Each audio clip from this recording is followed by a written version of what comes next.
भारतीय संस्कृति में करवा चौथ का पर्व सुहागिन महिलाओं के लिए विशेष महत्व रखता है। ये त्योहार हर साल कार्तिक मास के कृष्ण पक्ष की चतुर्थी तिथि को मनाया जाता है। साल 2025 में ये पर्व 10 अक्टूबर को मनाया जा रहा है। इस दिन महिलाएं दिन भर निर्जला व्रत रखती हैं और चंद्रमा के दर्शन और पूजा के बाद ही व्रत खोलती हैं। ये व्रत न केवल धार्मिक आस्था का प्रतीक है, बल्कि पति पत्नी के बीच प्रेम, विश्वास और समर्पण का भी प्रतीक बन चुका है। मान्यता है कि इस दिन व्रत रखने से पति की आयु लंबी होती है और वैवाहिक जीवन में सुख शांति बनी रहती है। वर्ष 2025 में करवा चौथ की चतुर्थी तिथि 9 अक्टूबर की रात 10:54 से शुरू होकर 10 अक्टूबर की शाम 7:38 तक रहेगी। इस दौरान चंद्रोदय 10 अक्टूबर को शाम 7:42 पर होगा। इसी समय व्रत खोलने की प्रक्रिया की जाती है। करवा चौथ की पूजा विधि पूर्वक करने के लिए विशेष सामग्रियों की आवश्यकता होती है। पूजा में उपयोग की जाने वाली प्रमुख वस्तुएं हैं अक्षत,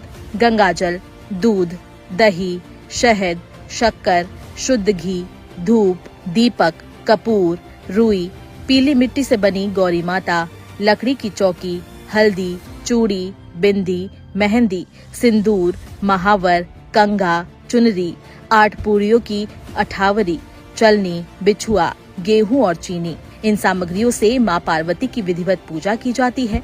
उन्हें 16 श्रृंगार अर्पित किए जाते हैं और अखंड सौभाग्य की कामना की जाती है। करवा चौथ व्रत को खोलने के लिए कुछ नियमों का पालन करना आवश्यक होता है। चंद्रोदय के समय एक साफ लोटे में दूध, पानी, रोली, चावल और थोड़ी सी चीनी मिलाकर अर्घ देने की तैयारी की जाती है। सबसे पहले चन्नी से चंद्रमा के दर्शन करें, फिर उसी लोटे से जल से चंद्रमा को अर्घ दें। पति की लंबी उम्र और सुखी वैवाहिक जीवन के लिए प्रार्थना करें। इसके बाद उसी छलनी से पति का चेहरा देखें। पति पत्नी को जल पिलाकर व्रत खुलवाते हैं।